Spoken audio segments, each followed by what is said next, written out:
Israel America ಮಧ್ಯೆ ನಡೀತಾ ಇರುವಂತಹ ಈ ಒಂದು ಯುದ್ಧದಲ್ಲಿ ಈಗ ಅಮೆರಿಕ ಹೇಳ್ತಾ ಇರುವಂತಹ ಹೇಳಿಕೆಗಳನ್ನು ನೋಡಿದ್ರೆ ಎಲ್ಲೋ ಒಂದು ಕಡೆ ಕದನ ವಿರಾಮಕ್ಕೆ ಒಪ್ಪಿದ್ಯಾ ಇರಾನ್ ಅನ್ನೋ ಪ್ರಶ್ನೆಗಳು ಕಾಡ್ತಾ ಇದೆ.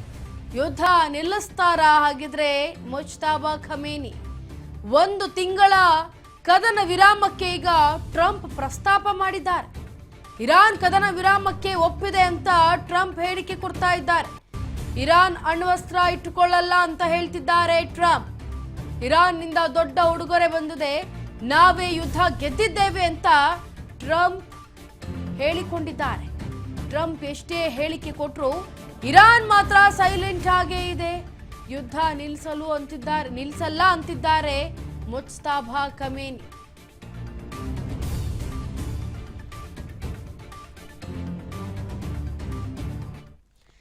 ನೋಡಿ, ಮಧ್ಯಪ್ರಾಚ್ಯದಲ್ಲಿ ಯುದ್ಧ ಜೋರಾಗಿ ನಡೀತಾ ಇತ್ತು. ಇಸ್ರೇಲ್ ಅಮೆರಿಕ ಜಂಟಿ ಕಾರ್ಯಾಚರಣೆಯಲ್ಲಿ ಇರಾನ್ನ ಸರ್ವೋಚ್ಚ ನಾಯಕನಾದಂತಹ ಖಮೇನಿ ಅವರನ್ನ ಹತ್ಯೆ ಆಯಿತು, ಭೀಕರವಾಗಿ ಅವರನ್ನ ಹತ್ಯೆ ಮಾಡಲಾಯಿತು. ಇದಕ್ಕೆ ಸಂಬಂಧಪಟ್ಟಂತೆ ಈಗ ಇರಾನ್ನ ಸರ್ವೋಚ್ಚ ನಾಯಕನಾಗಿ ಖಮೇನಿಯವರ ಮಗ ಮುಜ್ತಬಾ ಖಮೇನಿ ಈಗ ಸರ್ವೋಚ್ಚ ನಾಯಕನಾಗಿ ಪಟ್ಟಾಭಿಷೇಕವನ್ನು ಮಾಡಿಕೊಂಡಿದ್ದಾರೆ. ಈಗ ಕದನ ವಿರಾಮ ಒಪ್ಪಿದ್ಯಾ ಹಾಗಿದ್ರೆ ಇರಾನ್ ಅನ್ನೋ ಯಕ್ಷ ಪ್ರಶ್ನೆಗೆ ಉತ್ತರ ಕೂಡ ಇದೆ.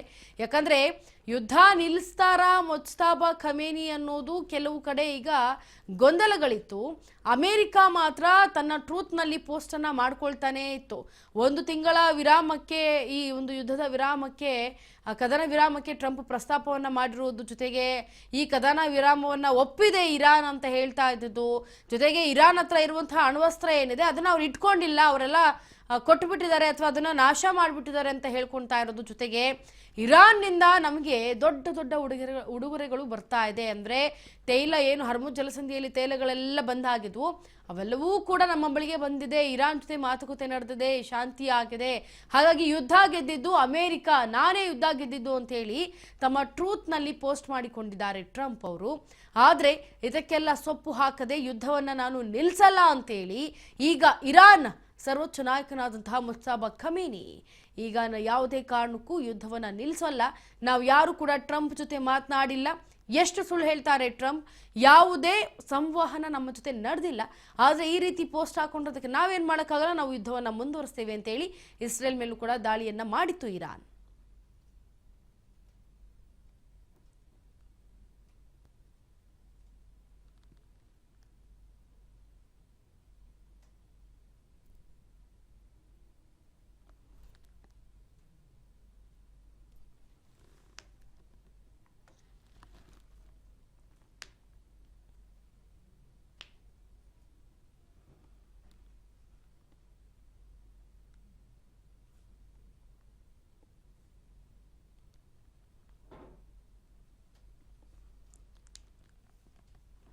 ಟ್ರಂಪ್ ಎಷ್ಟೇ ಹೇಳಿಕೆ ಕೊಟ್ಟರು ಕೂಡ ನಾವು ಅದಕ್ಕೆ ಮಣಿಯಲ್ಲ. ಇರಾನ್ ಹೇಳಿಕೆ ಕೊಡ್ತಾ ಇದೆ, ಮುಜ್ತಬಾ ಖಮೇನಿ ಒಂದು ಕಡೆ ಎದುರು ನಿಂತಿದ್ದಾರೆ. ಟ್ರಂಪ್ ಏನೇ ಹೇಳಿಕೊಂಡು ತಮ್ಮ ಟ್ರೂತ್ನಲ್ಲಿ ಪೋಸ್ಟ್ ಹಾಕ್ಕೊಂಡ್ರು ಅದು ಹೇಳೋದೆಲ್ಲ ಟ್ರೂತ್ ಅಲ್ಲ, ಅದು ಹೇಳೋದೆಲ್ಲ ಫಾಲ್ಸ್ ಅಂತ ಹೇಳ್ತಿದ್ದಾರೆ ಇರಾನ್. ಇದ್ರ ಬಗ್ಗೆ ಹೆಚ್ಚಿನ ಮಾಹಿತಿಯನ್ನು ಕೊಡೋದಕ್ಕೆ ನಮ್ಮ ಪ್ರತಿನಿಧಿ ಶಿವು ಸಂಪರ್ಕಕ್ಕೆ. ಶಿವು, ಈಗ ಇರಾನ್ ಅಣ್ವಸ್ತ್ರದ ಮೇಲೆ ಯಾವುದನ್ನು ಇಟ್ಕೊಂಡಿಲ್ಲ, ಎಲ್ಲವೂ ಕೂಡ ಬಿಟ್ಬಿಟ್ಟಿದೆ ಇರಾನ್. ಹಾಗೆ ಈಗ ಅಮೆರಿಕ ಹೇಳ್ತಾ ಇರುವಂತಹ ಈ ಒಂದು ಮಾತುಗಳನ್ನು ಇರಾನ್ ಕೂಡ ನಿರಾಕರಿಸ್ತಾ ಇದೆ. ಯಾಕೆ ಈ ರೀತಿ ಟ್ರಂಪ್ ಮಾಡ್ತಾ ಇರೋದು, ಏನಾದರೂ ಇದರ ಹಿಂದೆ ಇರುವಂತಹ ತಂತ್ರಗಾರಿಕೆ ಯಾವ ರೀತಿ ಆಗಿರುತ್ತೆ ಅಂತ ತಿಳಿಸ್ಕೊಡಿ. ಇಂತರ ಟ್ರಂಪ್ ಹೇಳಿಕೆ ಕೊಡ್ತಾ ಇರುವಂತಹ ಹೇಳಿಕೆಗಳೇನಿದಾವೆ, ಆ ಹೇಳಿಕೆಗಳನ್ನ ಇರಾನು ಸಾರಾಸಗಟಾಗಿ ತಿರಸ್ಕಾರ ಮಾಡ್ತಾನೆ ಬಂದಿದೆ. ಮೊದಲನೇ ಬಾರಿಗೆ ಅವರು ಪೋಸ್ಟ್ ಹಾಕಿದಂತ ಸಂದರ್ಭದಲ್ಲಿ ನಾವು ಇರಾನ್ನ ಜೊತೆಗೆ ಮಾತುಕತೆ ನಡೆಸ್ತಾ ಇದ್ದೇವೆ, ಅವರು ಒಪ್ಕೊಂಡಿದ್ದಾರೆ, ಸಕಾರಾತ್ಮಕವಾದ ಬೆಳವಣಿಗೆಗಳಾಗ್ತಾ ಇದ್ದಾವೆ, ಹಾಗಾಗಿ ಯುದ್ಧದ ವಿರಾಮವನ್ನ ಘೋಷಿಸ್ತಾ ಇದ್ದೇವೆ 5 ದಿನಗಳ ಕಾಲ ಅಂತ ಹೇಳಿದ್ರು. ಈಗ ಮತ್ತೆ ಅದೇ ರೀತಿಯ ಒಂದು ವಿಷಯಗಳನ್ನ ಹೇಳ್ತಾ ಇರುವಂತದ್ದು. ಇರಾನು ಜೊತೆ ಮಾತುಕತೆ ಆಗ್ತಾ ಇದೆ, ಒಳ್ಳೆ ಬೆಳವಣಿಗೆ ಆಗಿದೆ, ಸೊ ಒಂದು ಒಳ್ಳೆಯ ಗಿಫ್ಟ್ ಕೂಡ ಸಿಕ್ಕಿದೆ, ದೊಡ್ಡ ಮಟ್ಟದ ಗಿಫ್ಟ್ ಸಿಕ್ಕಿದೆ. ಹಾರ್ಮುಜ್ ಜಲಸಂಧಿ ಏನಿದೆ, ಸ್ಟ್ರೇಟ್ ಆಫ್ ಹಾರ್ಮುಜ್ ಜಲಸಂಧಿ ಏನಿದೆ, ಆ ಜಲಸಂಧಿ ಮುಕ್ತ ಆಗುತ್ತೆ. ಸೊ ಇರಾನ್ ನಿಂದ ನಮಗೆ ದೊಡ್ಡ ಗಿಫ್ಟ್ ಕೊಟ್ಟಿದ್ದಾರೆ, ಅನಿಲ ಮತ್ತು ತೈಲ ಸಂಬಂಧಿಸಿದಂತೆ ಈ ರೀತಿಯಾಗಿ ಒಂದು ಹೇಳಿಕೆಗಳನ್ನ ಕೊಟ್ಟಿರುವಂತದ್ದು. ಸೊ ಈ ಹೇಳಿಕೆಗಳು ಅಮೆರಿಕನ್ನರನ್ನ ಮೆಚ್ಚುವಂತದ್ದಕ್ಕೆ ಅಥವಾ ಜಗತ್ತಿನ ಬೇರೆಯವರ ಬೇರೆ ನಾಯಕರುಗಳನ್ನ ಮೆಚ್ಚುವಂತದಕ್ಕೆ ಏನಾದ್ರು ಮಾಡ್ತಾ ಇದಾರೆ. ಈಗಾಗ್ಲೇನೆ ನಾವು ಯುದ್ಧ ಗೆದ್ದಿದ್ದೀವಿ ಅನ್ನುವಂತ ಹೇಳಿಕೆಗಳನ್ನು ಕೊಡೋದಾಗಿರ್ಬೋದು. ಅಮೆರಿಕ ಇರಾನ್ ಈಗಾಗ್ಲೇ ಒಪ್ಕೊಂಡಿದೆ ಅಂತ ಹೇಳಿ ಹೇಳೋದು. ಸೊ ಒಂದು ರೀತಿಯಲ್ಲಿ ಟ್ರಂಪ್ ಏನು ಹೇಳಿಕೆಗಳನ್ನ ಕೊಡ್ತಾ ಇದ್ದಾರೆ, ಆ ಹೇಳಿಕೆಗಳನ್ನ ಸಾರಾಸಗಟಾಗಿ ಇರಾನ್ ತಿರಸ್ಕರಿಸ್ತಾರೆ ಇದೆ. ಯಾವುದೇ ರೀತಿಯಲ್ಲಿ ಇರಾನ್ ಜೊತೆಗೆ ಟ್ರಂಪ್ ಮಾತುಕತೆ ಮಾಡಿಲ್ಲ, ಇರಾನ್ ಜೊತೆ ಯಾವುದೇ ರೀತಿಯ ಒಂದು ಚರ್ಚೆಗಳಾಗಿರ್ಲಿಲ್ಲ, ಇರಾನ್ ಪರವಾಗಿ ಕೂಡ ಯಾರು ಮಾತಾಡಿಲ್ಲ. ಸೊ ಈ ಅಮೆರಿಕದ ಟ್ರಂಪ್ ಹೇಳ್ತಿರೋಂಥದ್ದು ಎಲ್ಲವೂ ಕೂಡ ಸುಳ್ಳು ಅನ್ನುವಂಥದ್ದನ್ನ ಈಗ ಇರಾನ್ ಹೇಳ್ತಾ ಇದೆ. ಸೊ ಈ ಒಂದು 5 ದಿನಗಳ ಕಾಲ ಯುದ್ಧವನ್ನ ನಾವು ಕದನ ವಿರಾಮವನ್ನು ಘೋಷಿಸ್ತೀವಿ ಅಂತ ಹೇಳಿದ ಬೆನ್ನಲ್ಲೇನೆ ಇಸ್ರೇಲ್ ಕೂಡ ದಾಳಿ ಮಾಡಿತ್ತು, ಇರಾನು ಕೂಡ ಪ್ರತಿದಾಳಿ ಮಾಡಿತ್ತು. ಸೊ ನಿನ್ನೆಯಿಂದನೂ ಕೂಡ ದಾಳಿಗಳು ನಡೀತಾ ಇದೆ. ಅಂದ್ರೆ ಇಲ್ಲಿ ನೀವು ದಾಳಿ ಮಾಡ್ತಾ ಇರಿ, ನಾವು ಈ ರೀತಿಯ ಒಂದು ಹೇಳಿಕೆಗಳನ್ನು ಕೊಡ್ತಾ ಇರ್ತೀವಿ ಅನ್ನುವಂಥದ್ದನ್ನು ಹೇಳ್ತಾರೆ. ಇನ್ನ 3ನೇ ರಾಷ್ಟ್ರಗಳು ಇರಾನ್ ಪರವಾಗಿ ಅಥವಾ ಯುದ್ಧದ ಮಧ್ಯಸ್ಥಿಕೆಯನ್ನು ವಹಿಸುವಂತದಕ್ಕೆ ಬೇರೆ ಬೇರೆ ರಾಷ್ಟ್ರಗಳಿಗೆ ಅವಕಾಶವನ್ನು ಕೂಡ ಟ್ರಂಪ್ ಕೊಡ್ತಾ ಇದೆ ಅಂತ ಹೇಳಿ ಹೇಳಲಾಗ್ತಾ ಇದೆ. ನಿನ್ನೆ ಚರ್ಚೆ ಆದಂತ ವಿಷಯಗಳಲ್ಲಿ ಬಹುತೇಕವಾಗಿ ಪಾಕಿಸ್ತಾನ ಈ ಒಂದು ಶಾಂತಿ ಮಾತುಕತೆಗೆ ಮಧ್ಯಸ್ಥಿಕೆ ವಹಿಸುವಂತದ್ದಕ್ಕೂ ಹೇಳ್ತಾ ಇದ್ದಾರೆ ಅನ್ನುವಂತ ವಿಚಾರಗಳೇನ್ ಬರ್ತಾ ಇದೆ. ಅದು ಒಂದ್ ಕಡೆ ಆಗ್ತಾ ಇದೆ. ಆದ್ರೆ ಇನ್ನೊಂದ್ ಕಡೆ ಮುಸ್ತಫಾ ಯಾವುದೇ ರೀತಿಯ ಒಂದು ಯುದ್ಧ ವಿರಾಮ ಇಲ್ಲ, ನಾವು ಅಮೆರಿಕ ಜೊತೆ ಮಾತುಕತೆ ಮಾಡ್ಲಿಲ್ಲ ಅಂತ ಹೇಳ್ತಾನೆ ಇದ್ದಾರೆ. ಸೊ ಈಗಾಗ್ಲೇ ನಾವು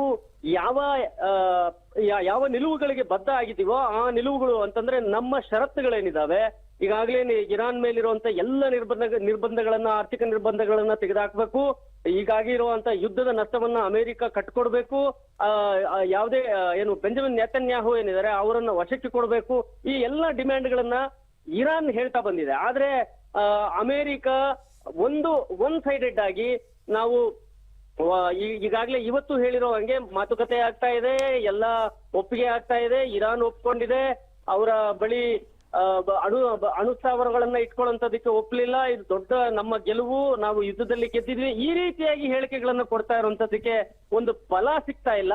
ಇರಾನು ಕೂಡ ಇದನ್ನ ತಳ್ಳಿ ಹಾಕ್ತಾ ಇದೆ. ಹಾಗಾಗಿ ಈ ಒಂದು ರೀತಿಯಲ್ಲಿ ಜಾಗತಿಕ ಮಟ್ಟದಲ್ಲಿ ಟ್ರಂಪ್ ಲೇವಡಿಗೊಳಗಾಗ್ತಾ ಇದ್ದಾರಾ ಅನ್ನುವಂಥದ್ದೇ ಈಗ ಸದ್ಯಕ್ಕೆ ಚರ್ಚೆ ಆಗ್ತಿರುವಂತ ವಿಷಯ. ಇಂಚರ ಎಸ್, ಖಂಡಿತ ಶಿವು. ಯಾಕಂದ್ರೆ ಈಗ ಅಮೆರಿಕ ಡೊನಾಲ್ಡ್ ಟ್ರಂಪ್ ಕೊಡ್ತಾ ಇರುವಂತ ಈ ಹೇಳಿಕೆಗಳನ್ನ ನೋಡಿದ್ರೆ ಎಲ್ಲ ಒಂದ್ ಕಡೆ ಇರಾನ್ನ ಒಂದು ರೀತಿ ಕುಗ್ಸೋವಂಥ ಕೆಲಸನ ಅಥವಾ ಅದಕ್ಕೆ ಏನಾದರೂ ಒಂದು ಪರವಾಗಿ ಕೆಲಸವನ್ನು ಮಾಡೋದಕ್ಕ ಏಂತಕ್ಕೆ ಈ ರೀತಿ ಪೋಸ್ಟ್ ಮಾಡ್ತಾ ಇದೆ ಅಂತ. ಯಾಕಂದ್ರೆ ಇರಾನ್ಗೂ ಕೂಡ ಗೊಂದಲ ಸೃಷ್ಟಿ ಆಗ್ತಾ ಇದೆ. ಆದ್ರೆ ಅಮೆರಿಕದ ಉದ್ದೇಶ ಏನಾದ್ರು ಅಂದ್ರೆ ಒಂದು ತಂತ್ರಗಾರಿಕೆಯನ್ನು ರೂಪಿಸ್ತಾ ಇರ್ಬೋದಾ ಈ ರೀತಿ ಹೇಳ್ಕೊಂಡು ಅಂತ? ಖಂಡಿತವಾಗ್ಲೂ. ಯಾಕೆಂತ ಹೇಳಿದ್ರೆ ಇರಾನ್ ಪರವಾಗಿ ಉನ್ನತ ಮಟ್ಟದಲ್ಲಿ ಯಾರೆಲ್ಲ ಮಾತುಕತೆ ಮಾಡ್ಲಿಕ್ಕೆ ಸಾಧ್ಯ ಇರ್ತಿತ್ತೋ ಆ ಎಲ್ಲಾ ವ್ಯಕ್ತಿಗಳನ್ನ ಇಸ್ರೇಲ್ ಒಂದು ಕಡೆಯಿಂದ ಕೊಲೆ ಮಾಡ್ತಾ ಬರ್ತಾ ಇದೆ. ಲಾರಿಜಾನಿಯನ್ನು ಕೂಡ ಕೊಲೆ ಮಾಡೋದು, ಸೊ ಎಲ್ಲರನ್ನು ಕೂಡ ಕೊಲೆ ಮಾಡ್ತಾ ಬರ್ತಾ ಇದೆ. ಈಗಾಗ್ಲೇ ನಿನ್ನೆ ಅದೇ ರೀತಿಯಲ್ಲಿ ಟ್ರಂಪ್ ಯಾರ ಜೊತೆ ನೀವು ಮಾತುಕತೆ ಮಾಡ್ತಾ ಇದ್ದೀರಿ ಅಂತ ಕೇಳಿದಂತ ಸಂದರ್ಭದಲ್ಲಿ ಕೂಡ ನಾವು ಯಾರ ಜೊತೆ ಮಾತನಾಡ್ತಿದ್ದೇವೆ ಅನ್ನುವಂಥದ್ದನ್ನ ಹೇಳೋದಿಲ್ಲ. ಯಾಕೆ ಅಂತ ಹೇಳಿದ್ರೆ ಅವರು ಕೊಲೆ ಆಗುವ ಸಾಧ್ಯತೆ ಇದೆ ಅನ್ನುವಂಥದ್ದನ್ನ ಹೇಳ್ತಾರೆ. ಅಂದ್ರೆ ಕೊಲೆ ಆಗುವ ಸಾಧ್ಯತೆ ಇದೆ ಅಂತಂದ್ರೆ ಯಾರಿಂದ? ಅದು ಇಸ್ರೇಲಿಂದ. ಇಸ್ರೇಲ್ಗೆ ನೀವು ತಾಕೀತ್ ಮಾಡೋಕ್ಕಾಗೋದಿಲ್ವಾ? ಈಗಾಗ್ಲೇ ನೀವು ಕದನ ವಿರಾಮ ಘೋಷಣೆ ಮಾಡಿದ್ದೀರಿ, ಆದ್ರೆ ಇಸ್ರೇಲ್ ನಾವು ಕದನ ವಿರಾಮದಲ್ಲಿ ಇಲ್ಲ ಅಂತ ಹೇಳ್ತಾರೆ. ಹಂಗಂದ್ರೆ ನಿಮ್ಮಿಬ್ಬರ ಮಧ್ಯೆ ಏನ್ ನಡೀತಾ ಇದೆ? ಸೊ ನೀನು ಅತ್ತಂಗೆ ಮಾಡು, ನಾನು ನಕ್ಕಂಗ್ ಮಾಡ್ತೀನಿ, ಈ ರೀತಿಯ ಒಂದು ಆಟ ಏನಾದ್ರು ನಡೀತಾ ಇದೆಯಾ ಅನ್ನುವಂತ ಒಂದು ಅನುಮಾನಗಳು, ನೀವು ಹೇಳ್ತಿರುವಂತ ಒಂದು ಅನುಮಾನಗಳು ಕೂಡ ಈಗ ದಟ್ಟವಾಗಿದೆ. ಸೊ ಇದು ಬೇರೆ ರೀತಿ ಸ್ಟ್ರೈಟ್ ಆಫ್ ಹಾರ್ಮುಜ್ ಜಲಸಂಧಿಯನ್ನ ಮುಕ್ತಗೊಳಿಸ್ಕೊಳ್ಳುವಂಥದ್ದು ಮೊದಲಿಗೆ, ಅಲ್ಲಿ ಸಿಲುಕೊಂಡಿರುವಂತ ಎಲ್ಲ ಅನಿಲ ಟ್ಯಾಂಕರ್ಗಳು, ಕಚ್ಚಾ ತೈಲ ಟ್ಯಾಂಕರ್ಗಳನ್ನು ಬಿಡಿಸ್ಕೊಳ್ಳೋದು, ಈ ರೀತಿಯ ಬಿಡಿಸ್ಕೊಳ್ಳುವುದಕ್ಕೆ ನಾವು ಒಂದು ಪ್ರಯತ್ನವನ್ನ ಮಾಡಿದ್ವಿ ಅಂತ ಜಾಗತಿಕ ಮಟ್ಟದಲ್ಲಿ ಹೇಳ್ಕೊಳ್ಳುವಂಥದ್ದು. ಅದನ್ನ ಹೊರತುಪಡಿಸಿ ಕೂಡ ಹಾರ್ಮುಜ್ ಜಲಸಂಧಿ ಇರಾನ್ ಮುಕ್ತ ಮಾಡ್ಲಿಲ್ಲ ಅಂತ ಹೇಳಿದ್ರೆ ಬೇರೆ ರಾಷ್ಟ್ರಗಳನ್ನ ಯುದ್ಧಕ್ಕೆ ಕರೆದುಕೊಳ್ಳುವಂಥದ್ದು, ಈ ರೀತಿಯ ಒಂದು ವಿಷಯವನ್ನ ಇಟ್ಟು ಯುದ್ಧಕ್ಕೆ ಭಾಗಿಯಾಗಿ ನಿಮಗೆ ಯುದ್ಧಕ್ಕೆ ಭಾಗಿಯಾಗಕ್ಕೆ ಒಂದು ಕಾರಣ ಇದೆ ಅನ್ನುವಂಥದ್ದನ್ನ ಬಿಂಬಿಸುವಂಥದ್ದು. ಈ ರೀತಿಯಲ್ಲಿ ಒಂದು ನರೇಟಿವ್ ಸೆಟ್ ಮಾಡ್ತಾ ಇದ್ದಾರಾ, ಈ ರೀತಿಯ ಒಂದು ಬಲೆಯನ್ನ ಹೆಣೆದಿದ್ದಾರಾ ಅನ್ನುವಂಥದ್ದು ಕೂಡ ಈಗ ಚರ್ಚೆ ಆಗ್ತಾ ಇದೆ. ಸೊ ಈಗೇನಾದ್ರೂ ಟ್ರಂಪ್ ಬಲೆ ಎಳೆದಿದ್ರೆ ಖಂಡಿತವಾಗ್ಲೂ ಬೇರೆ ಬೇರೆ ರೀತಿಯಲ್ಲಿ ಇರಾನ್ ಕೂಡ ಪ್ಲಾನ್ ಮಾಡ್ತಾ ಇರ್ತದೆ. ಯಾಕಂತಂದ್ರೆ ಅದು ಗಾಯಗೊಂಡಿರುವಂತ ಒಂದು ಸ್ಥಿತಿಯಲ್ಲಿ ಇರೋದ್ರಿಂದಾಗಿ ಅವರು ಕೂಡ ಪ್ರತಿತಂತ್ರವನ್ನ ಸ್ಟ್ರಾಂಗ್ ಆಗಿ ಬಳಸ್ತಾ ಇದ್ದಾರೆ. ಒಂದು ಕಡೆ ಅಮೆರಿಕದ ಸೆನೆಟ್ ನಲ್ಲಿ, ಅಮೆರಿಕದ ಒಳಗಡೆ ಇಡೀ ಈ ಯುದ್ಧಕ್ಕೆ ಸಂಪೂರ್ಣವಾದಂತಹ ವಿರೋಧ ವ್ಯಕ್ತ ಆಗ್ತಾ ಇದೆ. ಈ ಎಲ್ಲವನ್ನೂ ಎದುರಿಸುವಂತದಕ್ಕೆ ಟ್ರಂಪ್ ಈ ರೀತಿಯ ಒಂದು ಒಂದು ನಾಟಕವನ್ನ ಡ್ರಾಮಾವನ್ನ ಮಾಡ್ತಿದಾರಾ ಅನ್ನುವಂಥದ್ದು ಕೂಡ ಅನುಮಾನ ಇರೋದು ಇಂತರ.